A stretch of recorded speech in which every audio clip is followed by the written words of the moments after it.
So good morning again. Morning. Morning. We're having wintry temperatures in Austin after months and months of triple-digit temperatures. So it's kind of rainy and chilly today. And I'm at home, so you'll have to excuse the background, which isn't particularly temple-like. But anyway, I'm glad to be able to Zoom this talk to you. I first wrote this talk when we were just a few months into lockdown, COVID lockdown in 2020. And at the time, I called it the talk Caring in the Time of Contagion.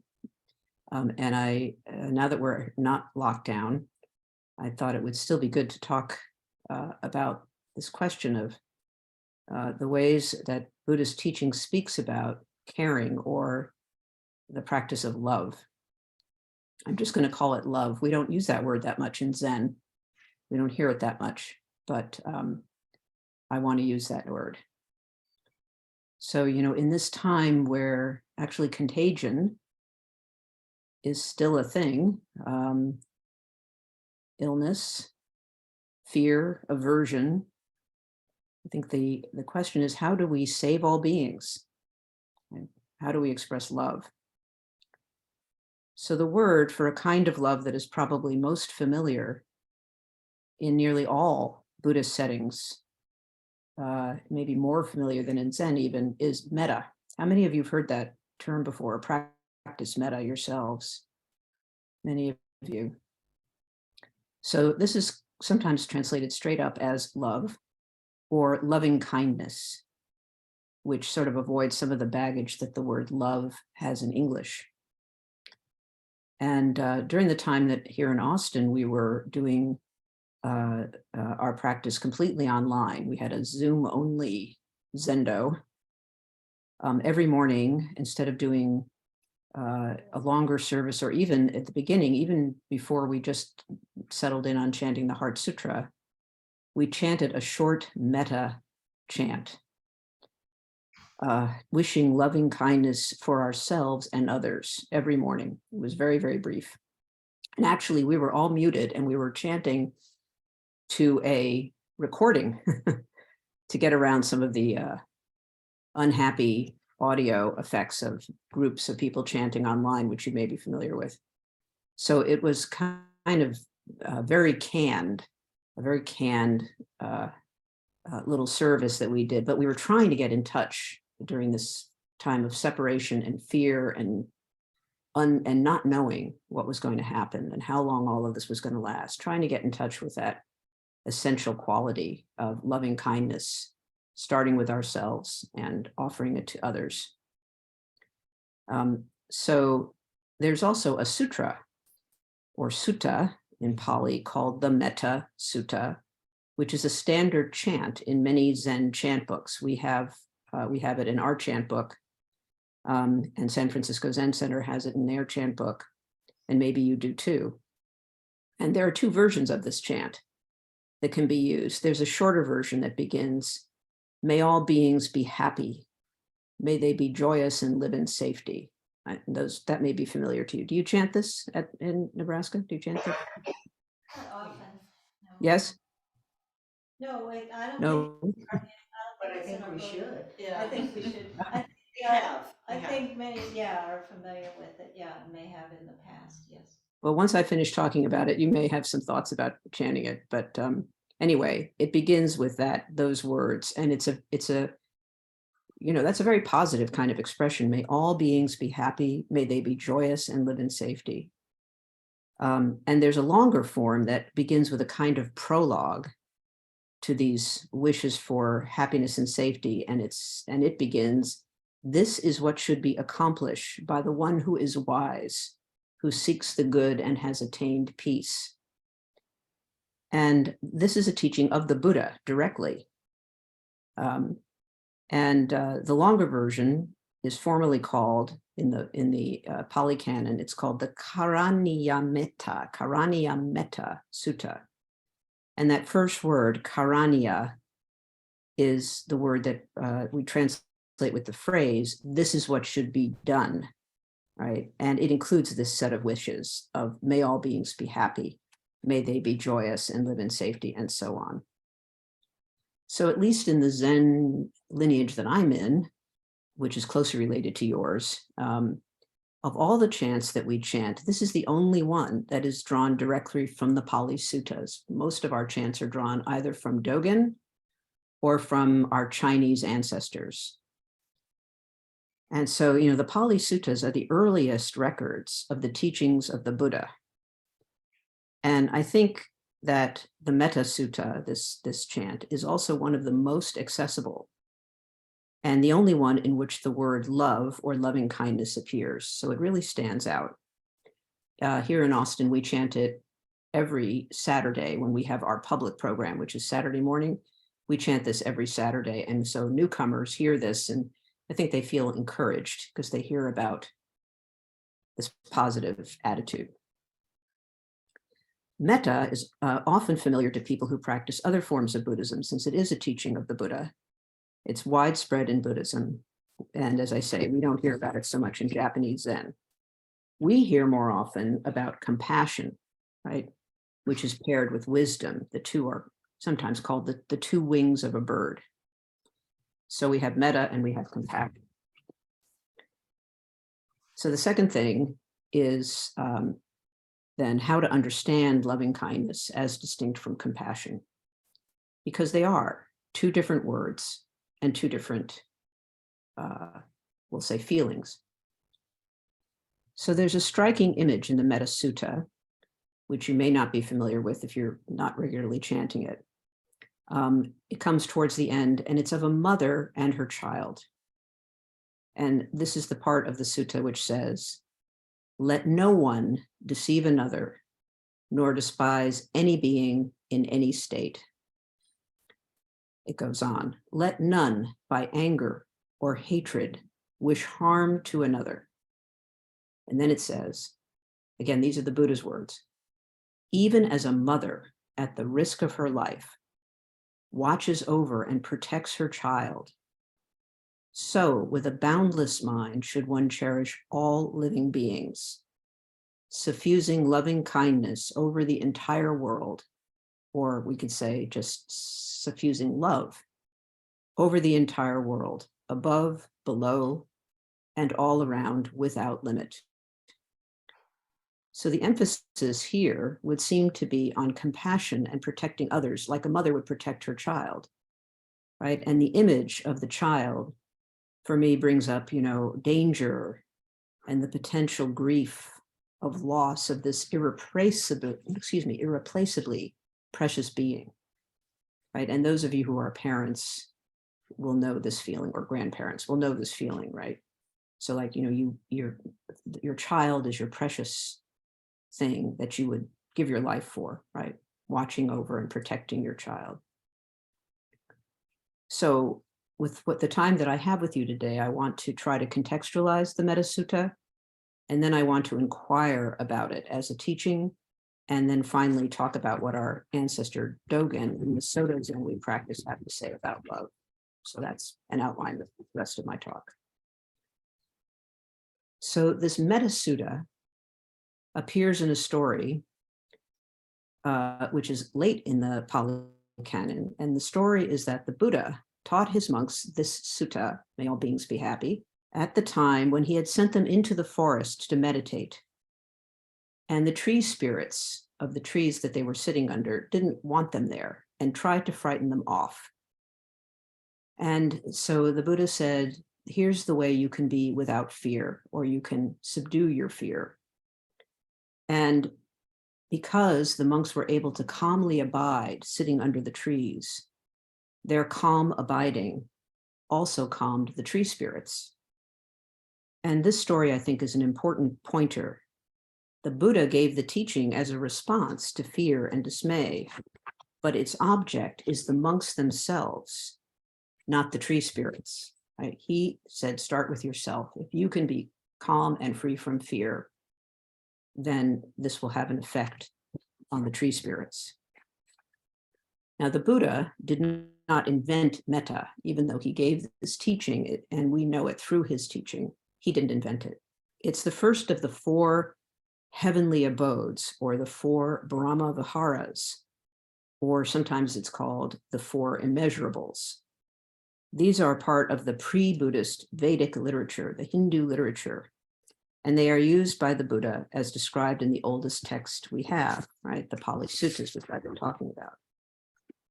These 4 abodes are, first, metta, loving kindness, then karuna, which is usually translated as compassion, and which derives from metta, so there's a kind of progression, right? Metta leads to karuna, compassion.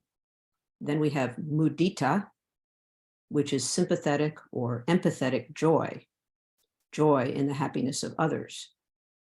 And then finally, the 4th, upekkha, or equanimity. These build one on the other, starting with metta and leading ultimately to equanimity, serenity, impartiality. So metta is a foundational practice, spiritual practice in India, even before the Buddha. Now, in our tradition, we also talk about the 6 perfections, or the 6 paramitas. Buddhism likes lists of things, the 4 of this, the 6 of that, the 10 of this, you may have noticed. So there are 6 perfections. And these are giving, or in Sanskrit, dana, shila, which is ethical behavior, kshanti, which is patience or forbearance, virya, which is vigorous effort, jhana, meditation, and prajna, wisdom. So in this list, which Mahayana Buddhism in general embraces, metta does not even appear, right? The 6 perfections do not include this loving kindness. And compassion doesn't either, which is kind of odd considering how foundational these 6 practices are. But in addition to the 4 heavenly abodes, the Pali Suttas have 10 perfections. So there's 6 perfections, and there's also a list of 10. This is an earlier list than the 6th, and it includes 5 of the 6 paramitas we talk about. It includes giving, precepts, effort, patience, and wisdom. But to these, it adds renunciation, truth, determination, equanimity, and then metta to arrive at 10. Right? So these lists aren't necessarily meant to be comprehensive. They have different emphases. And that, I think, is something to keep in mind. But metta does actually appear more than just once. So the Buddha says that if one practices the 4 immeasurables and dies without losing this practice, then this person is destined for rebirth in a heavenly realm, right? So those 4 abodes, again, are metta, loving kindness, compassion, sympathetic joy, and equanimity. If you die practicing just those 4, you will be reborn in a heavenly realm. So this is what the Buddha says, direct quote. There is the case where an individual keeps pervading the first direction, as well as the second, third, and fourth, these four heavenly abodes, with an awareness imbued with goodwill. Thus, he or she keeps pervading above, below, and all around, everywhere, and in every respect, the all-encompassing cosmos, with an awareness imbued with goodwill, abundant, expansive, immeasurable, free from hostility, free from ill will. He says, she regards whatever phenomena there are that are connected with form, feeling, perception, fabrications, and consciousness as inconstant, stressful, an arrow, painful, an affliction, a disintegration, an emptiness as not self. So these words sound very different from the words we may be used to in Zen, from the teachings on compassion and on non-duality. Right? Our Bodhisattva way, which developed later out of the Buddhist teachings, express inclusivity. And these words seem to push things away, right? To make them other. The Buddha goes on to apply the same language to all the immeasurables. And so most basically what he's offering to his monks are practice instructions, which lead to the liberation of the individual practitioner with benefits that occur right now. And in another sutta, the Metta Nisama Sutta, he lists 11 advantages to metta specifically for the practitioner, which are, and these are the ones, these are very, very practical.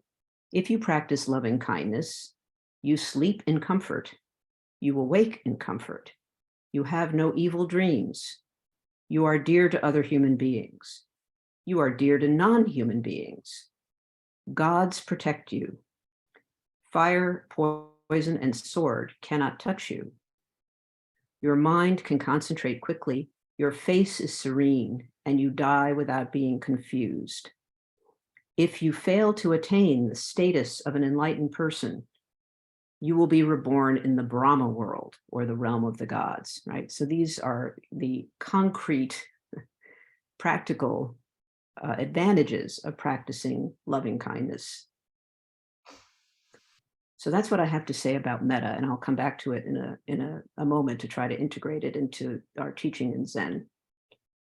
What I want to turn to now is another practice of love with which I wasn't familiar before I started to investigate for the talk I gave a couple of years ago. I came across a talk by a Zen teacher who's also a Vipassana insight meditation teacher. His name is Gil Fronsdale, and he leads the Insight Meditation Center in Redwood City, California. And in that talk, he introduced a term that was new to me and that I wanted to share with you, and it is called anukampa. Anukampa. Gil says that this is often translated as compassion, but it actually means something different. It's not metta either. It's neither karuna, compassion, nor metta, love or loving kindness. He says it's more like our natural state of interdependence, which we see and we experience when we drop delusions that distort our relationality. That's his word. Our relationality through hatred and aversion. Compassion, or karuna, is very seldom mentioned by the Buddha, and it is only in connection with what is considered to be deep states of meditation. So Gil translates anukampa kind of in a neutral way as care, and he says it encompasses the 4 heavenly abodes. And Gil says this word has really been forgotten in Buddhist teaching, and he thinks it's an important teaching for right now, or the time of COVID, the time of Peter feeling separate. So what about compassion then? That's the third type of love that maybe we hear about in Buddhism. And I think we see a shift in emphasis when we move beyond the earliest teachings that I've been talking about. Right? So about 1,000 years after the Buddha lived, the 4 immeasurables were discussed in a treatise called the Visuddhimagga, or the Path of Purification.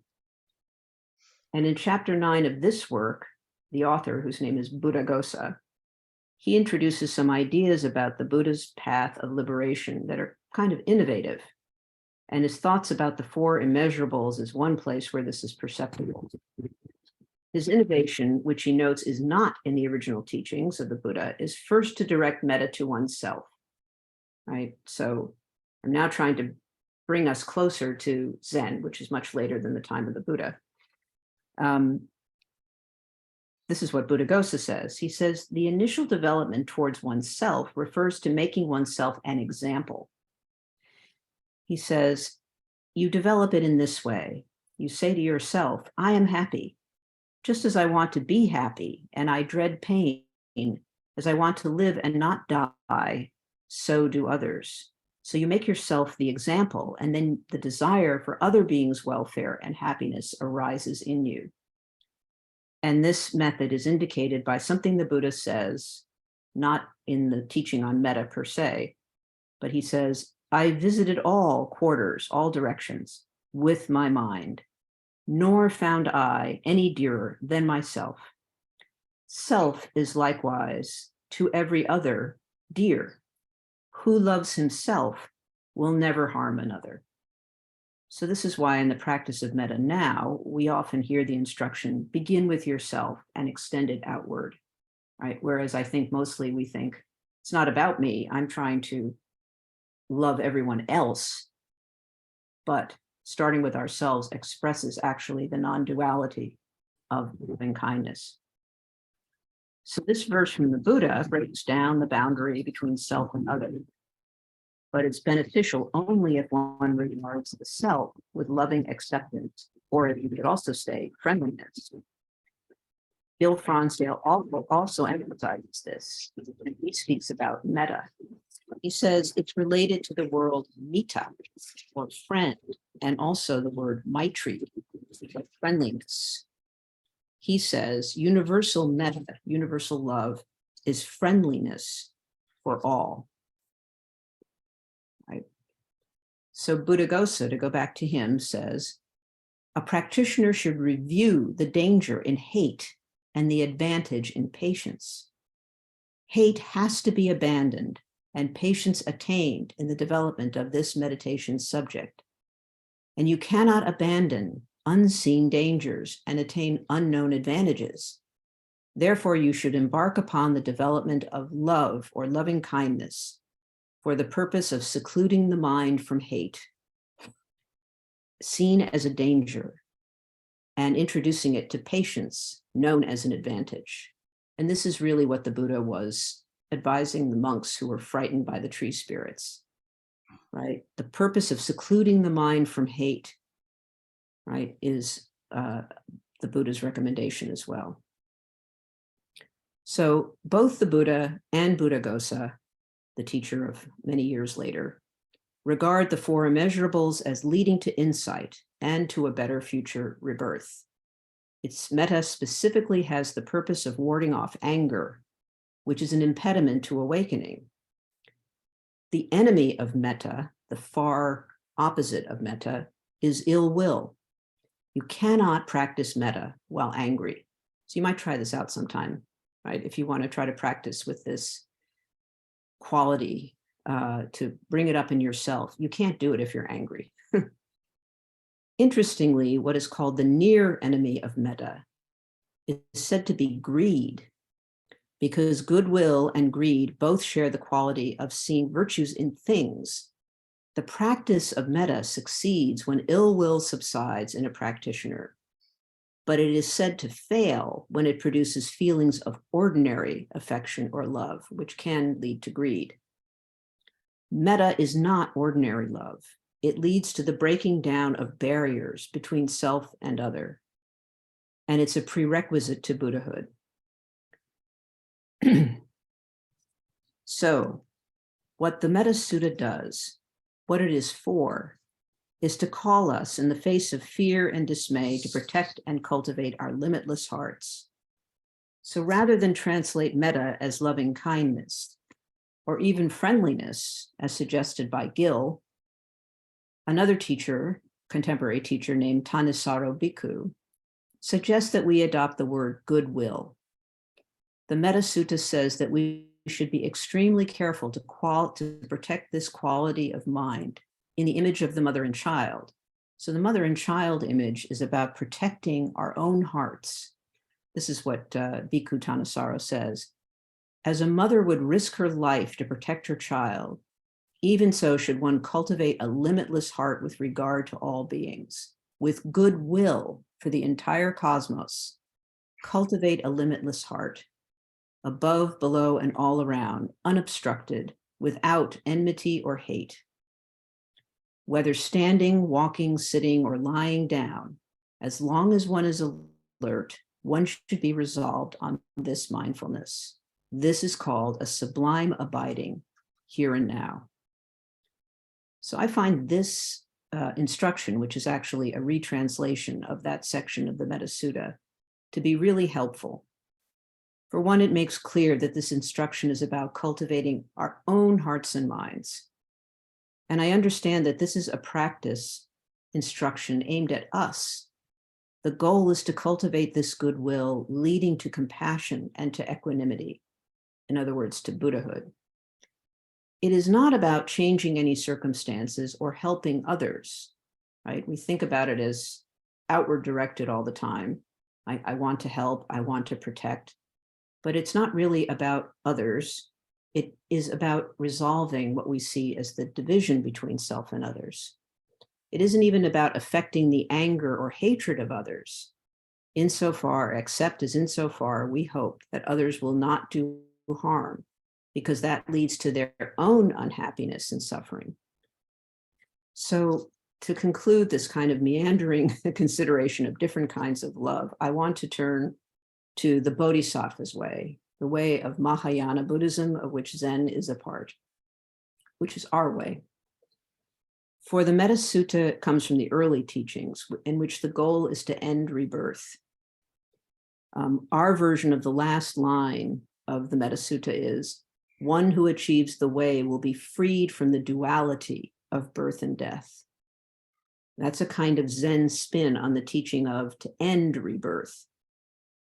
Bhikkhu Thanissaro translates it like this: not taken with views, but virtuous and consummate in vision, having subdued desire for sensual pleasures, one will never again lie in the womb. And several other translations from the original Pali also mention not returning to the womb. So the early translations make it clear the goal is non-returning, whereas the Bodhisattva vows to remain in the world to help beings, to keep coming back, right, to stay with beings. So the scholar He Jin Kim says about the Bodhisattva path that we practice, the essence of the Bodhisattva ideal is great compassion. In Sanskrit, Maha Karuna, like Karuna is compassion, Maha is great. Maha Karuna, or in Japanese, Daihi. And our 13th century founder, Dogen, speaks of Shakyamuni as the great medicine king who aroused joy and relieved suffering. Dogen says that the Buddha literally aroused ji, which is joy, and carried out he, which implies empathy and is used to mean compassion. Ji, he together mean compassion, and ji alone is used for maitri. So daihi, or great compassion, and maitri are related, and therefore related to metta. This is how Dogen sort of brings all this together in the teachings that he offers. The scholar He Jin Kim goes on, compassion is essentially the reconciliation of the dualistic opposites of self and non-self, sentient and insentient, Buddhas and sentient beings. As Dogen says, the way of the Bodhisattva is, you and I are the same. I am thusness. You are thusness. And that's why Dogen said that when we study ourselves thoroughly, we understand others thoroughly as well. And as a result, we drop the self and the other. Thusness, and this is me speaking, thusness is another way of talking about reality, things as they are, which is not other, it's non-duality. In the Shobogenzo, the main collection of teachings by Dogen, the Metta Sutta is never mentioned once, nor is metta. I could find no mention of the word metta in Dogen at all. But he does offer us what he calls the 4 methods of guidance, the Bodhisattva's 4 methods of guidance. And this is what Dogen offers us: generosity, kind speech, beneficial actions, and a 4th, which is sometimes translated as identity action or simultaneity, which is a little harder to understand. But all of these are expressions of oneness with all beings and all phenomena, expressions of non-duality. And it seems to me that these four methods of guidance that Dogen offers are kind of an expression of the four immeasurables that I talked about at the beginning. Giving is one of the six perfections. Giving, for example, is giving for the sake of giving, not for expecting anything, not for good karma, not for merit, not for praise, not for good rebirth. It's just giving for the sake of giving. It expresses the fundamental identity of self and other. About kind speech, he says that it's the Buddha handling sentient beings like babies, which reminds me of the mother and her child in the Metta Sutta, except the baby is our own heart. And at this time of angry speech, it's helpful to remember Dogen's words. He says, as long as your present life lasts, you should take pleasure in speaking compassionately. Generation after generation, let us exert ourselves unremittingly. Compassionate speech is fundamental to the pacification of enemies and the reconciliation of rulers. That's as political as Dogen gets. Dogen speaks of compassion as the seed of loving kindness, rather than the other way around, as in the four immeasurables. He says, consider this. Kind speech has the power to influence even the imperial mind. It is not just to speak highly of others' strengths and achievements. Right? So it's not just flattery. The third guidance he offers, beneficial action, is to work for the welfare of all beings without expecting any repayment. He says, to assist self and others without discrimination. If you grasp this truth, says Dogen, you will see that this is the reason that even grasses and trees, wind and water, are all naturally engaged in the activity of benefiting others. He says that this is ippo in Japanese, a complete truth. And this is much like the first guidance, giving or generosity, without any expectation, just for the sake of giving. Right? Beneficial action is just without expectation of result. And then we come to the last guidance and the end of this talk. The last guidance is in Japanese, doji, and it's usually translated as identity action. And it ultimately relates to the workings and expression of metta in the bodhisattva way. The fundamental meaning is at the same time, doji, at the same time. So Dogen says, identity action means non-difference. It is non-difference from self, difference from others. Action means right form, correct manner. This means that you cause yourself to be in identity with others after causing others to be in identity with you. However, the relationship of self and others varies limitlessly according to the circumstances. So for Dogen, there is this kind of call and response among all beings, right? We break down the barriers between self and others. In the Bodhisattva's four methods of guidance, Dogen says, the sea does not refuse water because of its identity with water. You should understand that water is also fully prepared with the virtue of not refusing the sea. He likes to do this, kind of go back and forth.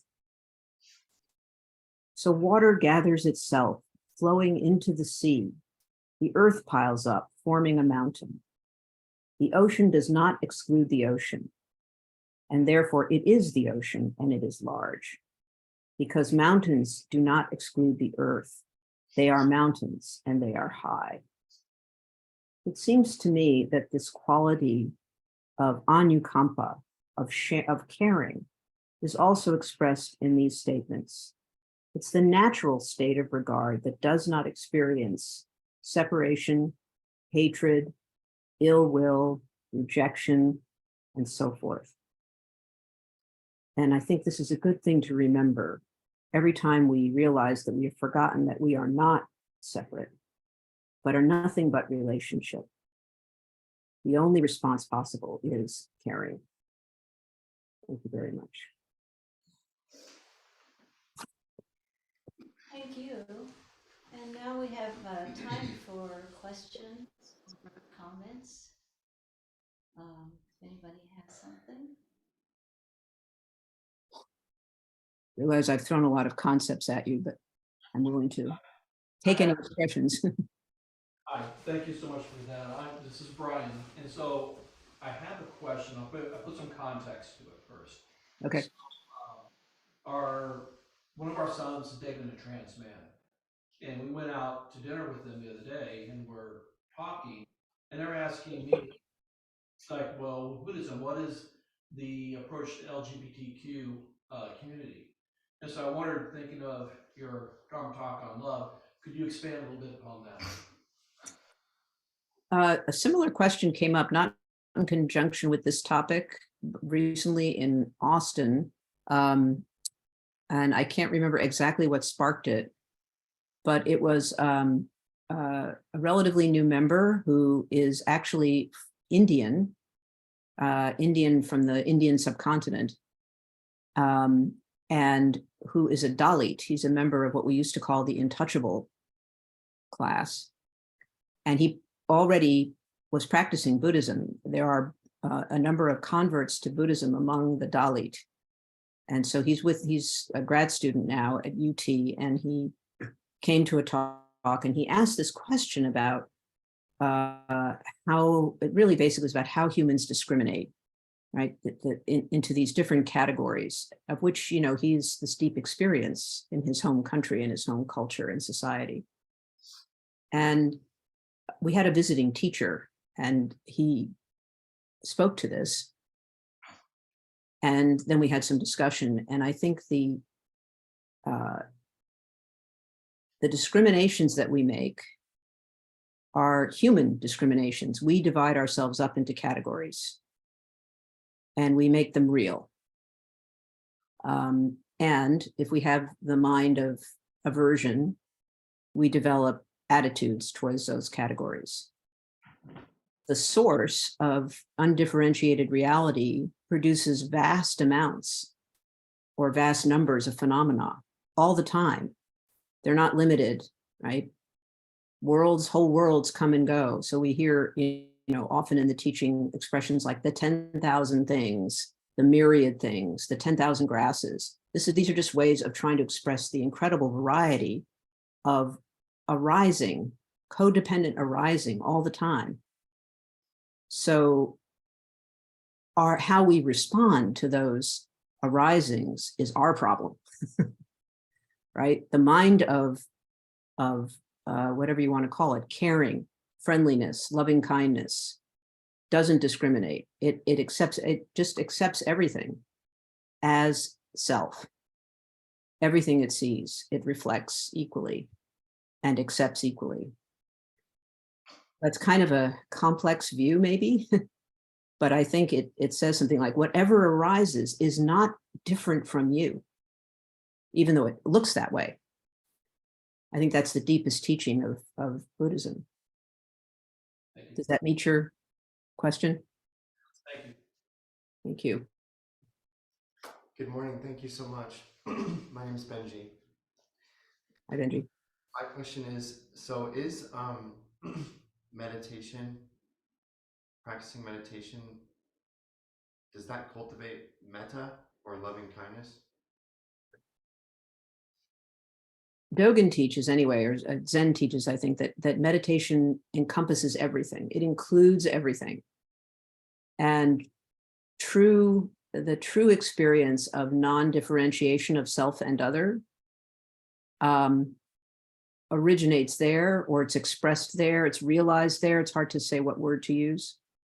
So if we're really sitting and accepting everything that comes up within ourselves, but also whatever arises that appears to be out there, we don't try to go into a trance state in Zazen. We don't shut anything out, right? We hear sound, we keep our eyes open a little bit, so there's a little light coming in. We feel our bodies, and we completely merge with whatever's happening. We don't reject anything. We invite everything to sit with us. All the parts of ourselves that are difficult, everything that's ever happened to us or that we are worried about happening, we just bring it all in.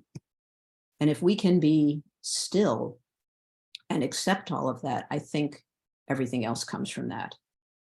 That, all those all those heavenly abodes, giving for the sake of it, just is, it's a natural arising. And that's why I like this term anukampa, which I didn't spend much time on.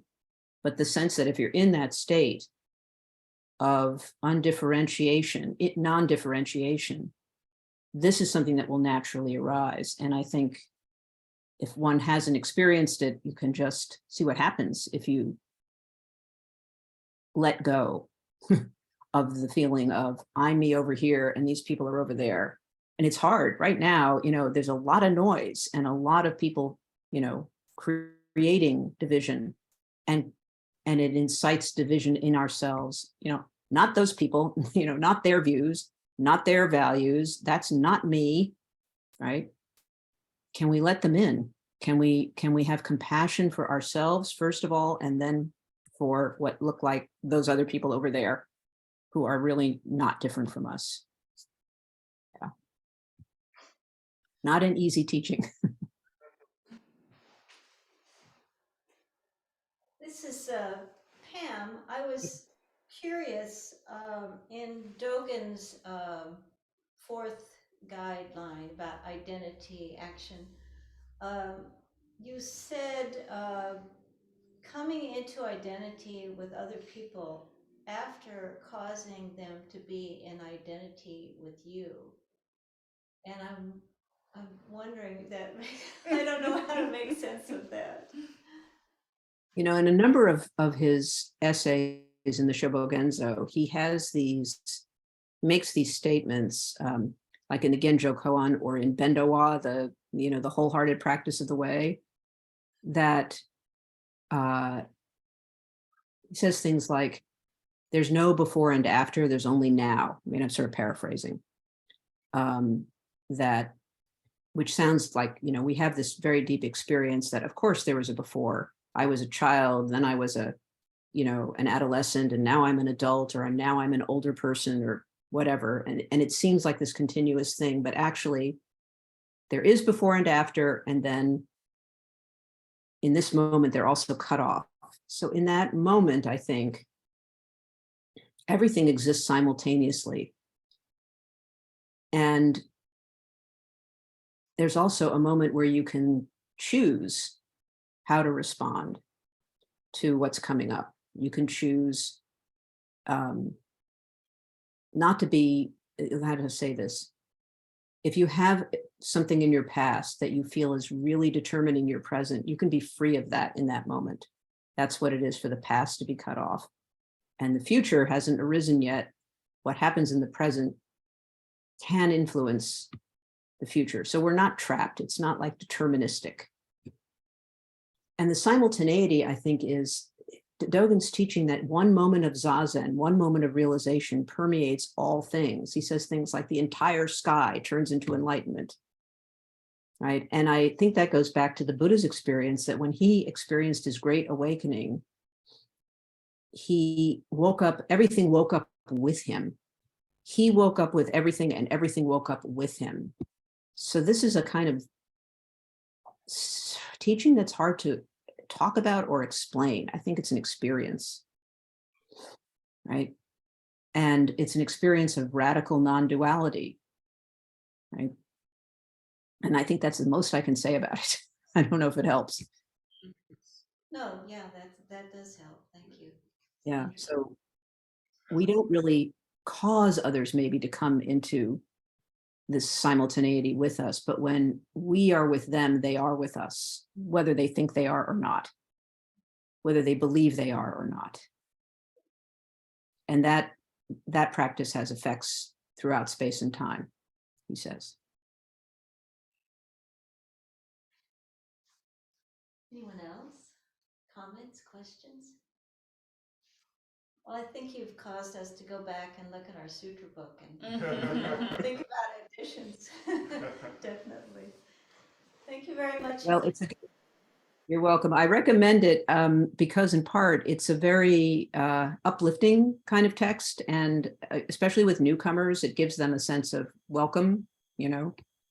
And yeah, Dogen's teaching can sometimes be a little obscure, and so can some of our Chinese ancestors, hard to enter into, even though, you know, times it like it's sort of like hits.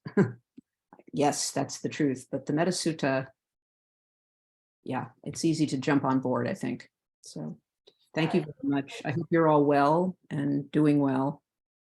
And yeah, please keep practicing. It's wonderful to see you all. Thank you. Thank Happy you. Thanksgiving. Happy You too. Thanksgiving.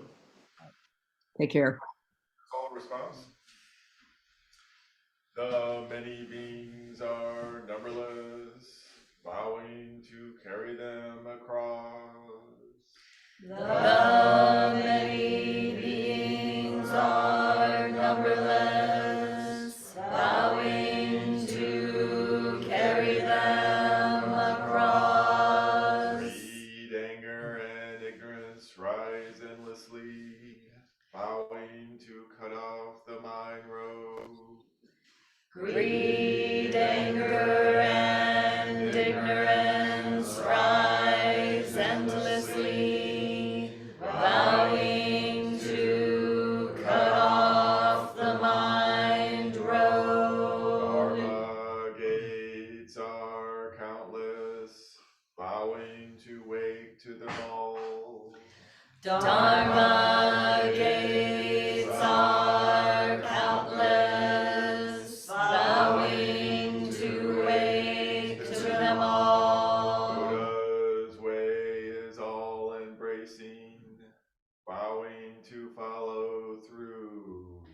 Buddha's way is all embracing, vowing to follow through. I have a few Yeah, good. announcements. Well, first of all, I'd like to recognize that we have a lot of newcomers here today. So welcome. And can you tell us your name? My name's Sebastian. Sebastian? Welcome, Sebastian. Yeah, welcome. And I think Jenny's got some couple relatives here. I'm Allie. Allie? I'm Susie. Susie. Welcome to you as well. And you're over there. I'm Carly. Hi, Carly. Hello. And our two latecomers. Curtis. Curtis? I'm Ollie. Oh, well, welcome to all of you Ollie? too. Allie? Okay. Great. We sort of semi have scheduled a word practice afterward, but I think during tea and conversation we kind of take a poll as to who can stick around and then decide on whether we're going to have a short work period. And also I'd like to remind you that next weekend the Zen Center will be closed for the holiday. And then the following Thursday is the deadline for signing up for Rohatsu Sesshin. And we have a lot of options for participation if you don't want to sit for the whole thing. There's a lot of options you can choose from. And so go to the website, take a look at that. We'd like as many people as possible to participate in one way or another in this retreat. Anything else I've forgotten? Have some tea and coffee. Did you already say that? Yes, we'll have tea, tea, coffee, conversation after this. And Are annual there cookies? fundraiser. And we're still in the middle of the annual fundraiser.